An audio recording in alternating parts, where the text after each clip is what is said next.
예수님께서 이 예루살렘에 들어오시면서 더욱 이 대제사장들과 또 바리새인들, 당시의 종교 지도자들과 이 부딪히시는 강도가 점점 세워지는 것을 우리는 보게 됩니다. 이전에도 부딪히신 적이 많이 있었지만 예수님께서는 이제 예루살렘에 입성하시고 나서, 우리가 어제 본문에도 함께 나눴지만, 이 대제사장들과 장로들, 이 종교 지도자들, 당시의 종교 지도자들과 계속해서 부딪히시고, 또 그 점점 부딪히시는 강도가 세워지는 것을 보게 됩니다.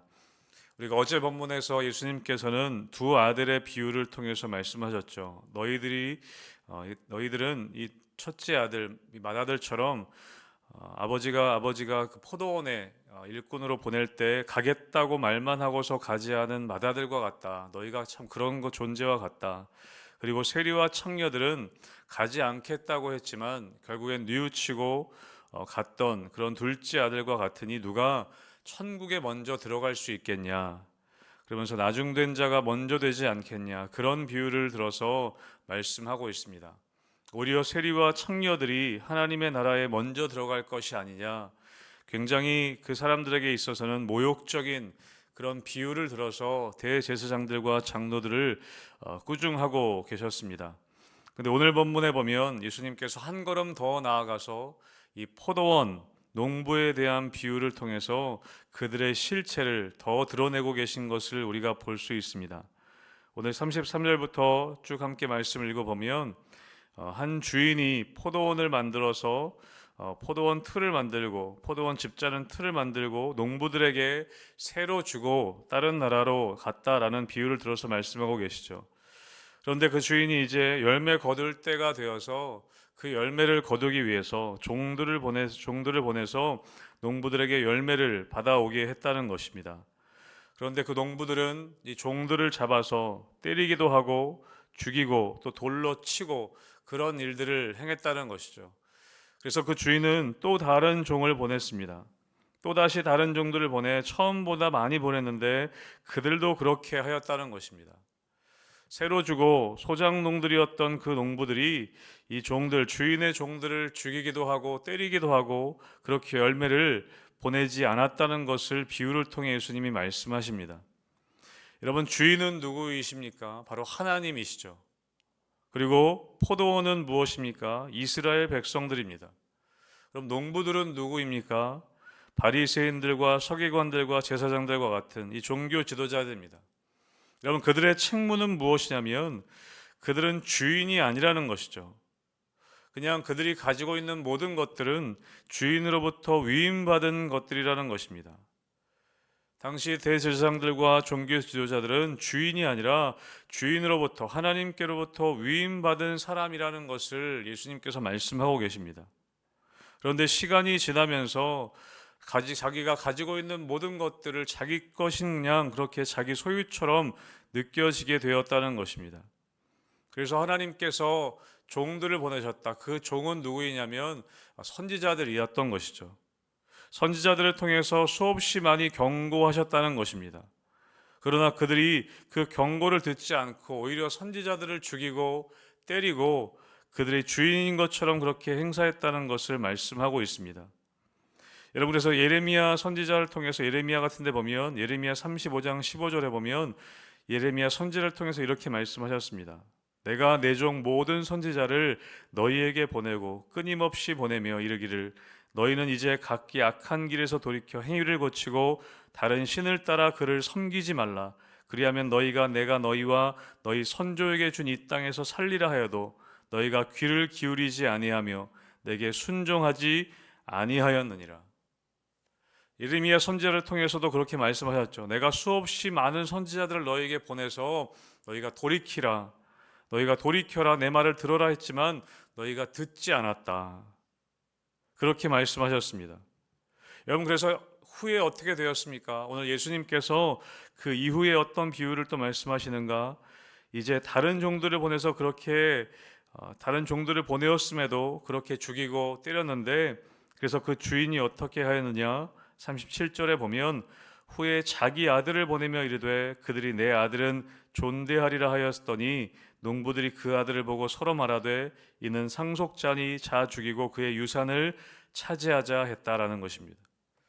마지막에는 그 주인이 아들을 보냈다는 것이죠. 그 아들은 오늘 바로 예수 그리스도 아니시겠습니까? 내가 메시아로 왔다는 것을 은유적으로 지금 말씀하고 있습니다. 그런데 그 아들은 존대할 것이라고 보냈는데 농부들이 어떻게 하냐면 저 상속자를 죽이면 그 포도원이 우리 것이 되지 않겠냐, 그 포도원을 차지하자. 그래서 어떻게 합니까? 그 아들을 내쫓아 죽였다는 것입니다. 여러분, 예수 그리스도를 그렇게 십자가에 못 박게 만드는 것이 바로 대제사장들과 서기관들, 그 종교 지도자들이었다는 것을 비유적으로 말씀하신다는 겁니다. 그래서 여러분, 40절에 그러면 포도원 주인이 올 때에 그 농부들을 어떻게 하겠느냐? 그들이 뭐라고 합니까? 악한 자들은 진멸하고 포도원은 제때 열매를 바칠 만한 다른 농부들에게 새로 줄 것이다. 그렇게 하신다는 것이죠. 여러분, 하나님의 언약 관계를 제대로 지키는 사람에게 하나님께서는 하나님의 나라를 다시 상속해 줄 것을 말씀하신다는 겁니다. 원래는 복음이 유대인으로부터 시작되었습니다. 하나님께서는 유대인들에게 그 복음을 처음에 맡겨 주었던 것이죠. 하나님께서는 이 출애굽시켰던 이스라엘 백성들을 광야에서 훈련시키시고 가나안 땅으로 들여보내셔서 언약 관계를 맺으시고 그 포도원을 잘 일구라고 하셨지만 그들은 포도원을 엉망으로 만들어 버렸습니다. 그래서 예수님 하나님께서 이제 어떻게 하십니까? 제대로 경작할 그 열매를 잘 맺을 그 제대로 된 다시 사람에게 넘겨주지 않겠느냐. 여러분, 복음은 이스라엘에게서 시작되었지만 여러분, 그 복음이 이제 여러분 초대교회에 보면 그 복음이 이방인들에게로 넘어가는 것을 우리는 보게 됩니다. 이스라엘은 그 복음을 내다 버리듯 발로 차버렸다는 것이죠. 그래서 하나님께서는 그 복음을 이방인들에게로 넘어가도록 만드셨다는 것입니다. 그래서 사도 바울을 통해서 땅끝으로 전달될 때까지 여러분, 결국에 이스라엘 백성들은 아직도 그 복음을 제대로 받아들이지 않고 있다는 것입니다. 여러분, 그래서 예수님께서는 이어서 뭐라고 말씀하십니까? 42절에 너희가 성경의 건축자들이 버린 돌이 모퉁이의 머릿돌이 되었나니 이것은 주로 말미암아 된 것이요 우리 눈에 기이하도다. 시편 118편의 말씀을 들으시면서 말씀하셨습니다. 예수님이 구체적으로 어떤 존재이신지를 말씀하셨습니다. 건축자들이 버린 돌이 건물의 초석이 되었다. 너희들이 버린 메시아 예수가 하나님이 다시 그를 받으셔서 이 건물의 초석이 되게 하셨다라고 말씀하신다는 겁니다. 여러분, 건축자의 버린 돌을 집의 모퉁이 돌로 삼으신 분은 하나님이시라는 겁니다. 하나님께서는 예수 그리스도가 이스라엘이 버린 돌을 그 하나님 나라의 기초돌로 삼으셨다는 것입니다. 여러분, 기초돌은 여러분 아시는 것처럼 이 모든 건물의 기준이 되는 돌입니다. 기초가 되는 돌이라는 것이죠. 여러분, 그래서 하나님께서는 예수님을 하나님 나라의 기준으로 삼으셨습니다. 하나님 나라의 기준은 오직 예수 그리스도 한 분뿐이시라는 겁니다. 그리고 하나님 나라는 오직 예수 그리스도께 속한 나라라는 것을 말씀하고 있습니다. 여러분, 그래서 에베소서 2장에 보면 이 교회에 대해서 하나님께서 말씀하시면서 에베소서 2장에 보면 이렇게 말씀하십니다. 너희는 사도들과 선지자들의 터 위에 세우심을 입은 자라. 그리스도 예수께서 친히 모퉁이 돌이 되셨느니라. 그의 안에서 건물마다 서로 연결하여 주 안에서 성전이 되어가고 너희도 성령 안에서 하나님의 거하실 초소가 되기 위하여 그리스도 예수 안에서 함께 지어져 가느니라. 여러분, 교회의 기초는 예수 그리스도시라는 것입니다.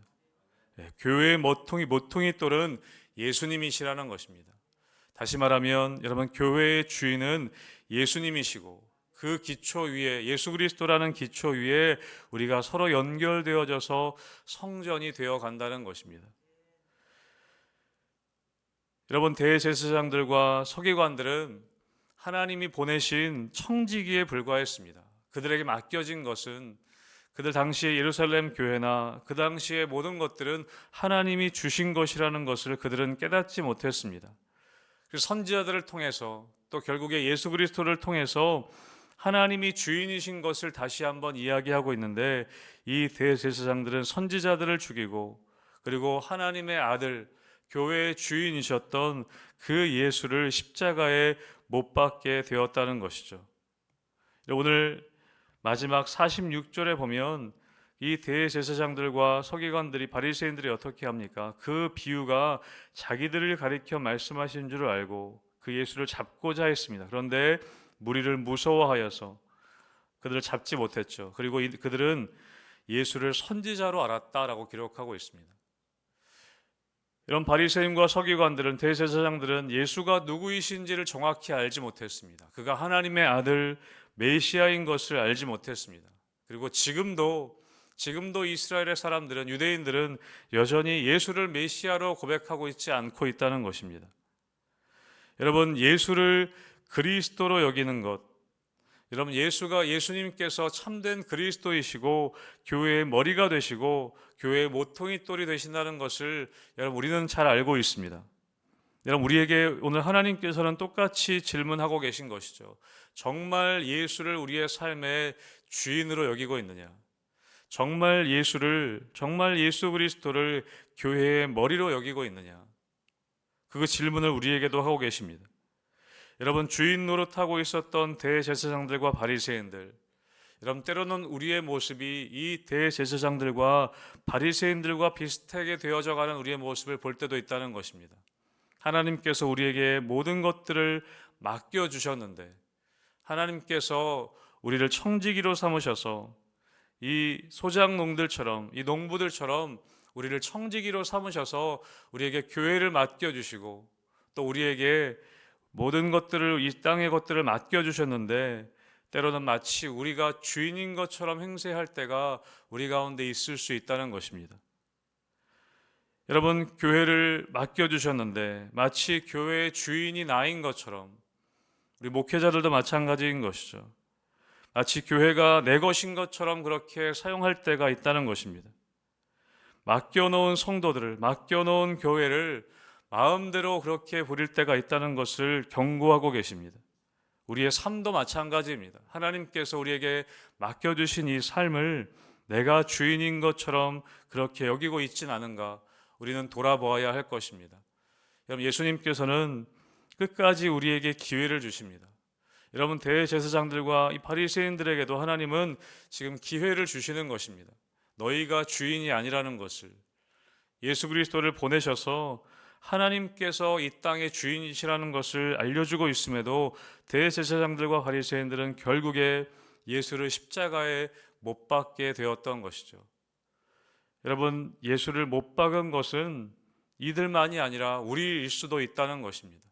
내가 주인 되고자 예수님을 십자가에 못 박았던 것은 단순히 그 당시의 대제사장들만이 아니라 우리가 바로 그들이라는 것을 하나님께서는 우리에게 말씀해 주고 계십니다. 사랑하는 성도 여러분, 우리는 철저하게 이 땅에 하나님이 보내신 청지기임을 여러분 잊지 않게 되시기를 주님의 이름으로 축복합니다. 교회의 주인은 예수 그리스도이심을, 우리의 삶의 주인은 예수 그리스도이심을 우리가 잊지 않고 늘 하나님의 청지기로서 우리가 이 땅에 살아가며 하나님이 나의 삶의 주인이심을, 예수님이 나의 삶의 모퉁이돌 되심을 잊지 않고 여러분, 주님의 말씀에 순종하며 믿음으로 살아가는 믿음의 청지기가 되시기를 주님의 이름으로 축복합니다.